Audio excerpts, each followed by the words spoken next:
함께 예배하는 모든 분들 가운데 이 말씀의 축복이 함께 하시기를 주님의 이름으로 축원합니다. 지금 오늘 본문은 여러분과 제가 잘 알고 있는 예수님께서 성령에게 이끌려 마귀에게 시험을 받는 장면을 보고 있습니다. 그런데 이 첫 문장이 그때에라고 시작하고 있습니다. 그것은 어떤 사건이 있었던 직후에 일어난 사건이라는 것을 말씀해 주고 있습니다. 어떤 사건이 있었습니까? 바로 3장 앞 13절부터 보시면 예수님께서 요단강에서 세례 요한에게 세례를 받으시는 사건이 기록되어져 있습니다. 세례를 이렇게 받으실 때 16절에 보면 하늘이 열리고 하나님의 성령이 비둘기같이 내려 자기 이에 임하심을 보더니 하늘로부터 소리가 있어 말씀하시되 이는 내 사랑하는 아들이요 내 기뻐하는 자라 하시니라. 바로 이 사건이 일어나게 됩니다. 이 사건은 예수님께서 이제 공생애를 시작하는 바로 시작을 알리는 사건이었습니다. 바로 예수님께서 하나님의 아들, 곧 하나님의 아들이라는 것은 하나님이시라는 것입니다.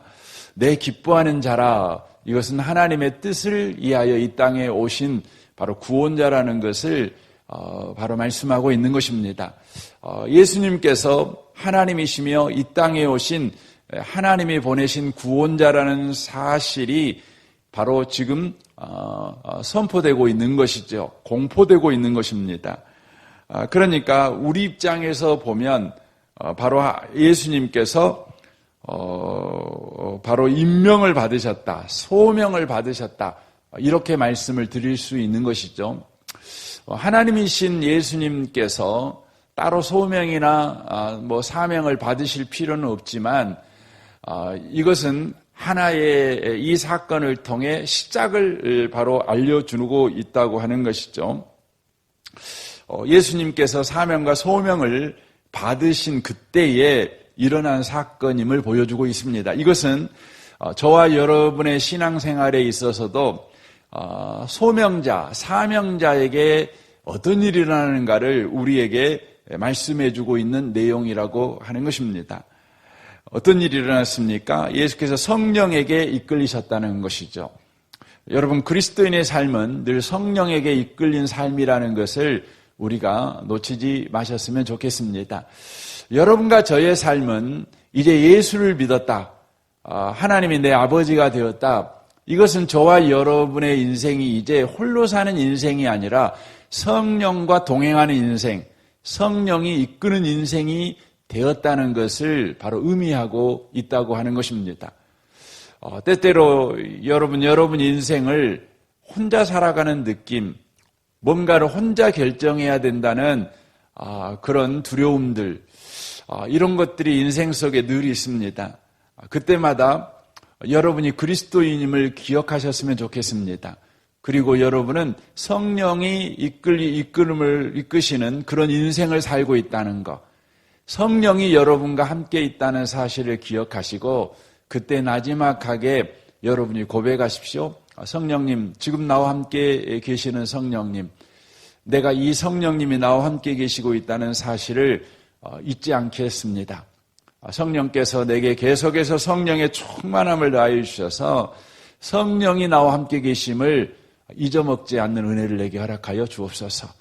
나는 그와 같이 인생을 사는 자가 아닙니다. 하나님이 아버지가 되셔서 내 인생에 동행하고 계시며 함께 계신 하나님이시라는 것을 기억하는 자 되게 하여 주옵소서. 믿음이 뭡니까? 믿음은 하나님이 우리와 함께 계신다는 것입니다. 저는 이 아침에 오신 복 있는 분들이 평생에 걸쳐서 어떤 경우에도 하나님이 여러분과 함께 계신다, 성령이 여러분을 이끌고 계신다, 이것을 잊지 아니하는 인생을 살아가시기를 바랍니다. 성령께서 그를 이끄셔서 어떻게 하십니까? 마귀에게 시험을 받으려 광야로 가사, 이렇게 되어 있습니다. 성령에게 이끌렸는데 전혀 예상치 못한 사건이 그에게 주어지고 있는 것을 보게 됩니다. 성령에게 이끌리면 우리는 꽃길로 걸어가는 것이라고 우리는 예측을 합니다. 좋은 일이 일어날 거라고 우리는 예측을 하죠.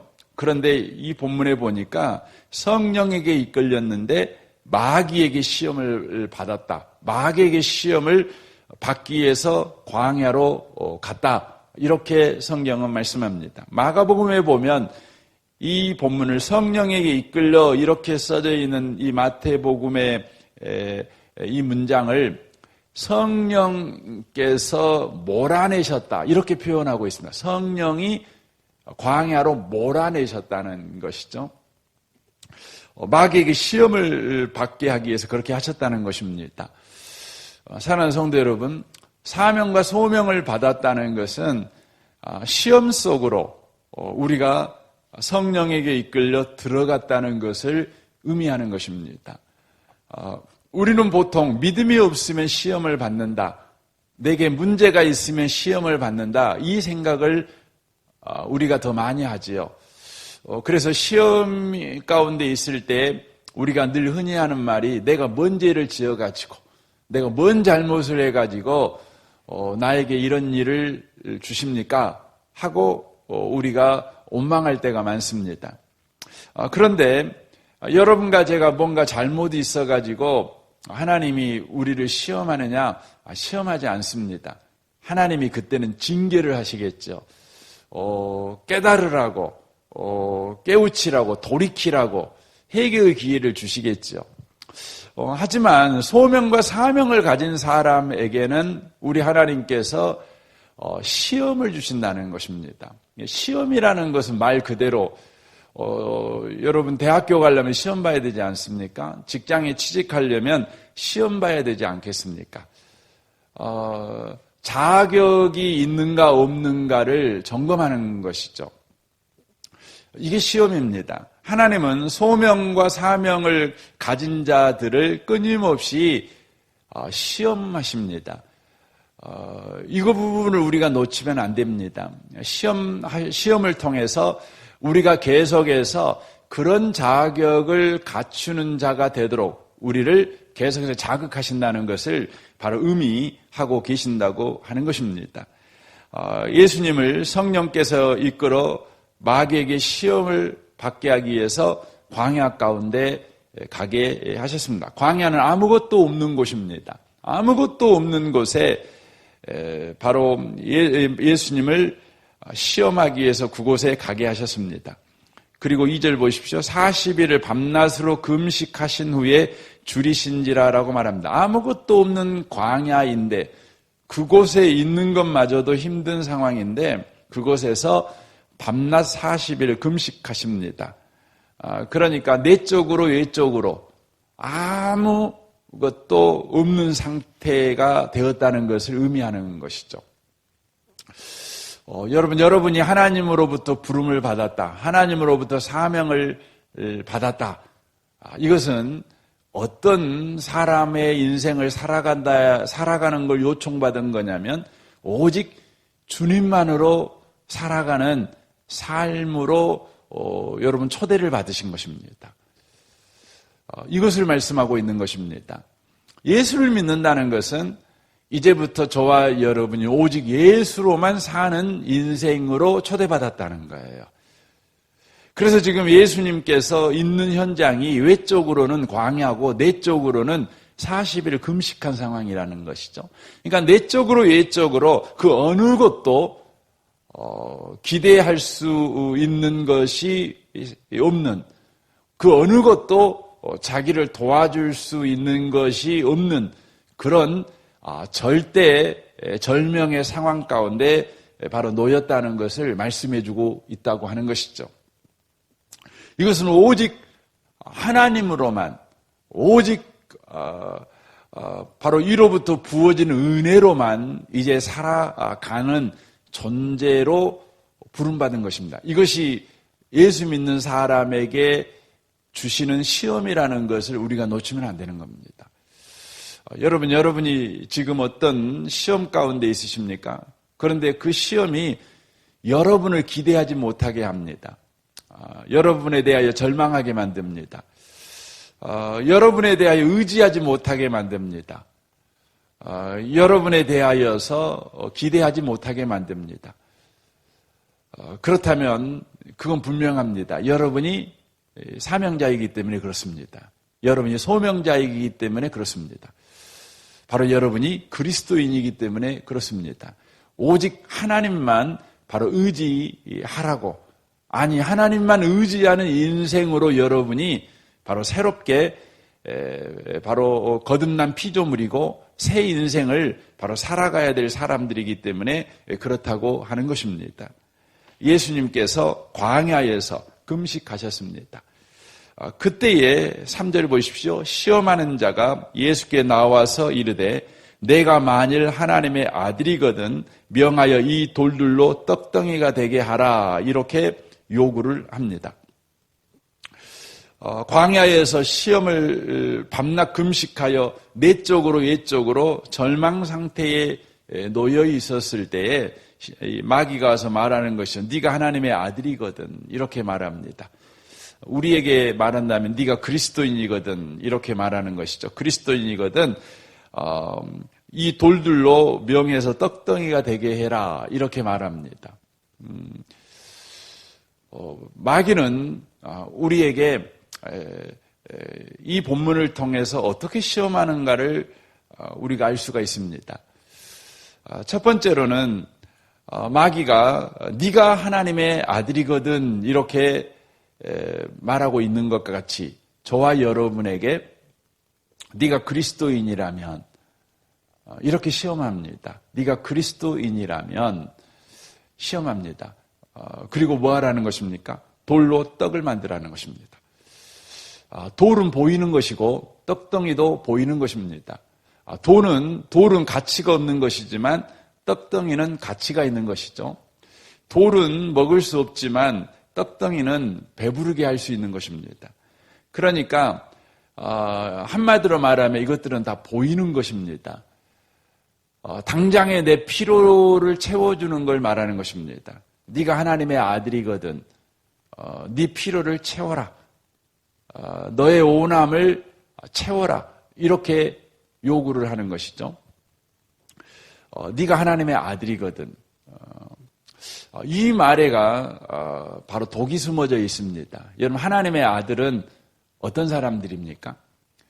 마귀가 예수님을 유혹할 때 하나님의 아들이거든 이라고 말을 할 때에 그것은 무엇을 부추기는 것이냐면 네가 하나님의 아들이거든, 이 말은 너에게는 능력이 있잖아. 그 말이거든요. 너에게는 아직 힘이 있잖아. 그 말이죠. 그러니까 네 힘을 한번 사용해봐. 네 힘을 한번 보여줘봐. 이런 의미의 말입니다. 여러분, 예수 믿는 우리가 늘 도전 앞에 놓이는 것이 있는데 그것은 우리가 신앙생활을 이렇게 하다 보면 우리에게 그 능력이 있다는 생각을 우리가 하게 됩니다. 예수 믿는 사람에게는 능력이 있다는 것이죠. 그리고 예수 믿는 사람은 그 능력을 사용해서 무엇이든지 할 수 있다는 것이죠. 우리는 그 유혹 앞에 늘 직면해 있습니다. 그래서 예수 믿었으니 네가 기도해서 네 문제를 해결해 봐. 이런 시험 앞에 우리가 늘 직면하게 됩니다. 우리 스스로도 예수를 믿는데 내 문제가 해결이 안 되는 거예요. 내가 기도해도 문제가 해결이 안 되는 겁니다. 그때 우리는 좌절하거든요. 어떤 좌절이냐면 예수 믿는 내가 이 정도밖에 능력이 없는가, 이 부분에 대한 좌절을 하는 것이죠. 지금 마귀가 예수님에게 와서 요구하는 것은 네가 하나님의 아들이 아니냐, 네가 능력이 있지 않느냐, 네가 능력을 사용해가지고 네 필요를 채워라, 이렇게 요구를 하는 것입니다. 그때 예수님의 대답이 이렇습니다. 예수께서 대답하여 이르시되 기록되었을 때 사람이 떡으로만 살 것이 아니요 하나님의 입으로부터 나오는 모든 말씀으로 살 것이니라 하였느니라 라고 대답합니다. 이 말씀은 어떤 의미의 말입니까? 사람이 밥 안 먹어도 산다, 밥 필요 없어, 이런 말입니까? 아닙니다. 사람은 밥 필요합니다. 그럼에도 불구하고 그리스도인이라는 존재는 어떤 존재이냐? 바로 능력을 가지고 자기 필요를 채우는 사람이 아니라 그리스도인은 어떤 상황에서도 바로 하나님의 말씀을 붙잡고 살아가는 사람들이 그리스도인이다. 이걸 이야기하고 있는 것입니다. 세상은 우리에게 네가 그리스도인이냐? 그러면 능력을 보여줘. 이렇게 요구를 합니다. 네가 그리스도인이라면 네 자녀 잘되게 해봐. 너를 부유하게 해봐. 너를 건강하게 해봐. 이렇게 요구를 합니다.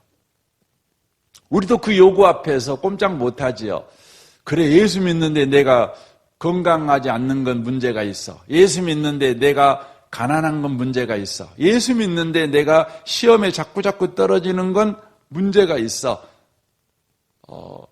그래서 우리는 그때에 예수 믿는 것을 바로 우리의 필요를 채우는 것에 주안점을 둔 생각에 사로잡히게 됩니다. 그래서 예수를 믿는데도 우리의 삶의 문제가 해결되지 않는 거예요. 그때 우리는 시험에 빠집니다. 시험에 빠집니다. 우리 대부분의 시험은 사실 예수를 안 믿으면 내가 가난하고 또 내가 병이 들고 또 내가 어려움에 자꾸 빠지고 이게 문제가 되는 건 아니에요. 또 여러분이 신앙생활을 적당히 하시면 또 시험들 문제도 아니에요, 그거. 그렇죠.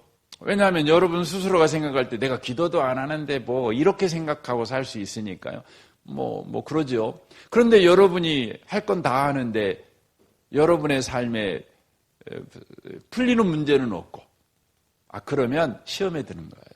마귀가 오늘 또 와서 여러분이 그렇게 말하는 거예요. 예수 믿는데 너 그 정도밖에 못 살아? 예수 믿는데 너 상태가 뭐야?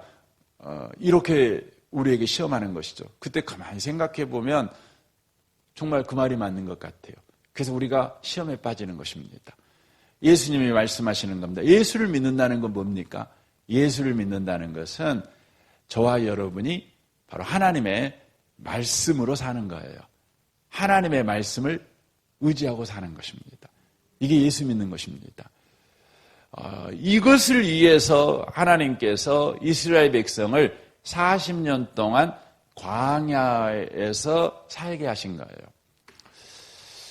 40년 동안 광야에서 그들을 살게 하시죠. 그래서 이 본문은 신명기 8장에 있는 말씀 아닙니까? 하나님이 그들을 시험하죠. 낮추기도 하고 높이기도 하고 이렇게 계속 시험하시죠. 그래서 그들이 마침내 사람이 떡으로만 사는 것이 아니라 하나님의 입에서 나오는 모든 말씀으로 산다. 이것을 그들이 알게 하시는 데 목적이 있었다고 하는 것이죠. 여러분 예수 믿으면 잘 될 수도 있습니다. 예수 믿으면 안 될 수도 있어요. 그 예수 믿으면 항상 좋기만 하느냐? 그렇지 않습니다. 그럼 예수 믿으면 항상 안 좋기만 하느냐? 그렇지도 않습니다. 왜냐하면 그것이 바로 예수를 믿게 하시는 하나님의 궁극적인 목적이 아니기 때문에 그렇습니다.